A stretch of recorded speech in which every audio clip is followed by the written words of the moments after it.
good afternoon, everybody. Boy. You know, I want to welcome you all to Jackson, my hometown. And I want to thank each one of you for being here. Because your presence means that we, the people, still have the strength, honor, and courage necessary to regain control of our government. And regain control of our government we must, and we can. As Zach mentioned, I've been traveling around west in Middle Tennessee and about a third of Mississippi for over 21 years.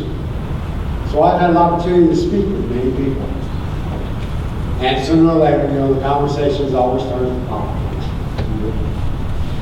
But over the last 5 or 6 years, I have grown extremely concerned. Because too many of the individuals I speak with seem to have developed a defeatist attitude. I constantly hear statements such as, well, the government's going to do what the government wants to do. And boy, this fires me up. I say to these individuals, look, the people must and they can regain control. And many of them will ask me, well, how is it that I continue to believe that the people can regain control?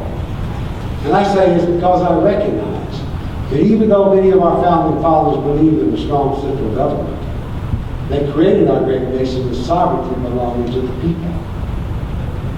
They entrusted we, the people, with the ultimate authority because their foresight saw a time when some chosen leaders might be unable or unwilling to ensure independence, sovereignty, freedom, and liberty for all the people. Now, the magnificence of their foresight can really be appreciated when we all recognize the crises that exist in our nation today and their causes. You see, for the last 28 plus years, our Republican national leaders, they have been trading and selling away the people's independence, sovereignty, freedom, and liberty under the banner of economic globalism. While our Democrat national leaders, they have been regulating, taking, and giving them away under the banner of social globalism. Now, this is not something these individuals have done on purpose.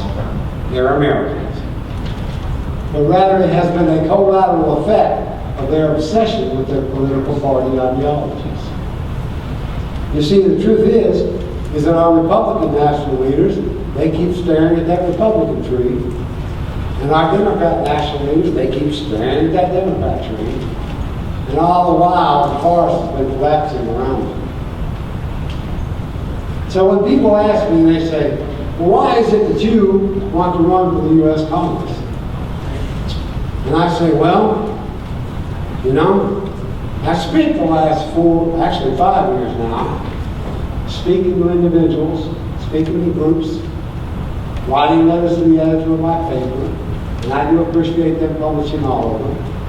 I've even written a book for the paper papers, where I have outlined the destructive effects of our federal leaders ignoring our Constitution, or twisting it and turning it in order to accomplish their political party ideologies.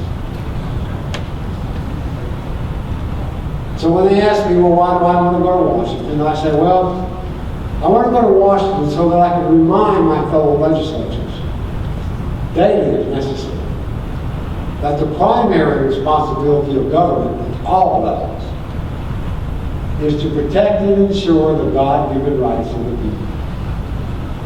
And that their ultimate concerns must be the same as the people, because it is by the will of the people that they're chosen.